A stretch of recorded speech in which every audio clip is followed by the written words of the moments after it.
ಎಲ್ಲರಿಗೂ ವೇದ ಪಂಡಿತರು ಬೇಕಾಗಿದೆ, ಆದರೆ ಅವ್ರ ಮನೆಯಲ್ಲಿ ಬೇಡ.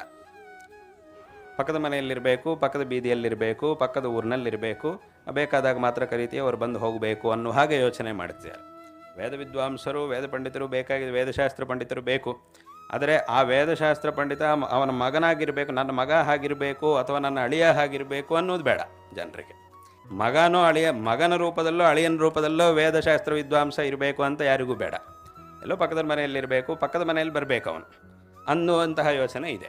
ಆ ಯೋಚನೆಯನ್ನು ಬಿಟ್ಟರೆ, ಅಂದರೆ ಸರಿಯಾಗಿ ನಮ್ಮ ಮನೆಯಲ್ಲಿ ತಯಾರಾಗಬೇಕು ಅನ್ನೋದನ್ನು ಯೋಚನೆ ಮಾಡಿದರೆ ಅದರಿಂದ ಎಲ್ಲ ರೀತಿಯಲ್ಲೂ ಸಹ ಒಳ್ಳೆಯದಾಗುತ್ತೆ. ವಿಶೇಷವಾಗಿ ಇದರ ಸಂರಕ್ಷಣೆ ಅನ್ನೋದಾಗುತ್ತೆ. ತುಂಬ ಕಡೆ ಹೀಗೆ ಇದೆ, ಸರ್ವತ್ರೈಷಾ ವಿಹಿತಾ ರೀತಿ ಅಂತ ಶಂಕರರು ಹೇಳ್ತಾರೆ. ಇದಕ್ಕೂ ಹಾಗೇನೆ, ಸರ್ವತ್ರೈಷಾ ವಿಹಿತಾ ರೀತಿ ಹಾಗೇ ಇದೆ. ಬರೀ ಯಾರೋ ಕೆಲವ್ರ ಮನೆಗಳಲ್ಲಿ ಅಂತ ನಾನು ಹೇಳ್ತಿರೋದಲ್ಲ, ತುಂಬ ಜನರ ಮನೆಗಳಲ್ಲೇ ಹಾಗೇ ಇದೆ, ಪಂಡಿತರ ಮನೆಗಳಲ್ಲೇ ಹಾಗಿದೆ.